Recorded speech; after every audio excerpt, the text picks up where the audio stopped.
Recommendations are absolutely critical. You've done the full analysis, and so why is it so critical to fully develop these recommendations? Recommendation, you have to especially connect it towards the opportunities that a company needs. So, for example, the opportunities that I mentioned multiple times was how Dave & Buster's needs to invest the empty lots of where all the Sears are being demolished at.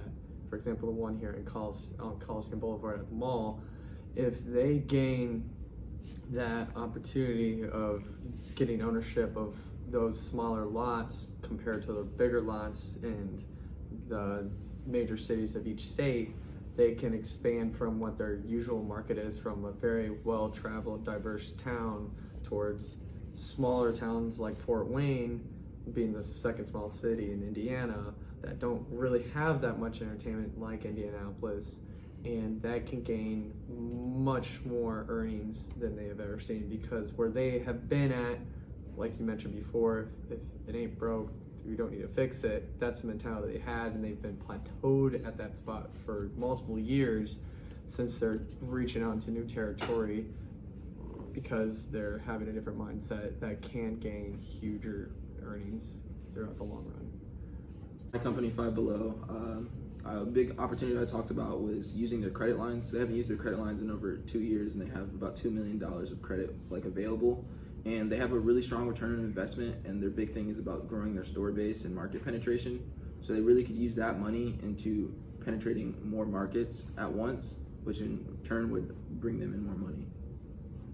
You gotta look at it from a product development standpoint too.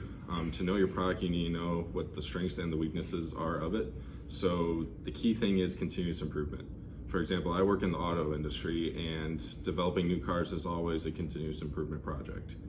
So when looking at the current year model, you gotta look at the machinery, the design, everything that goes into it. So you need to know where are you lacking and where are you doing well that you can expand on.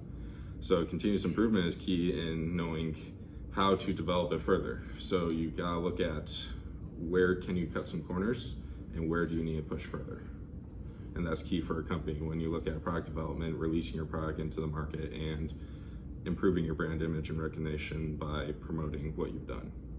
So with a company like Acushnet Golf being such a sport type company, we need to pay attention to a lot also is demographic and type of area, depending on what's more of a centralized interest for that group, whether it be the golf as a sport or a different type of sport. So they need to attack that demographic as a whole and figure out kind of what their style is and what their main core interest is as a group, in order to be successful for that specific demographic. Recommendations can also be connected to weaknesses and threats. They don't just have to be based on opportunities. So one of the threats for Callaway would be the fact that pretty much every product is carried through an external source. So obviously you could connect that, like trying to neutralize that threat with a recommendation of potentially building your own brick and mortar stores to house all of your Callaway golf product. On continuous improvement, a lot of what Nokia did that got Nokia to fall off the market and fall off what brand name they had in the 90s was that they had, sorry, hold on, my fucking voice. Give me a break. You cut that out. Yeah, I know. A lot of what Nokia did is they got complacent with the model that they had because it was doing so well and they were running the market. With that being said, their competitors, BlackBerry, came out with a technological improvement that Nokia failed to recognize and failed to continue to improve to pass that. Just to go off with what everyone said, recommendations is a task that companies use to enhance their performance overall, and what it is done through consistent feedback through the consumers and what they can do to benefit the overall picture of the company or the product. And you gotta look internally and externally, and not just looking at this SWOT analysis, because there's so much that you can do to enhance what your company's doing. So that can go with your customer service, for example, and what can you do to improve that sector of your company.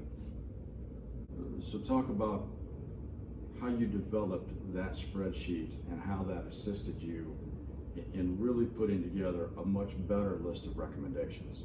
When looking at SWOT and linking them to the recommendations, the table is key because it shows how everything is linked together. So in terms of having a specific recommendation for something, you need to look at what area of SWOT it applies to and what area of SWOT it also improves.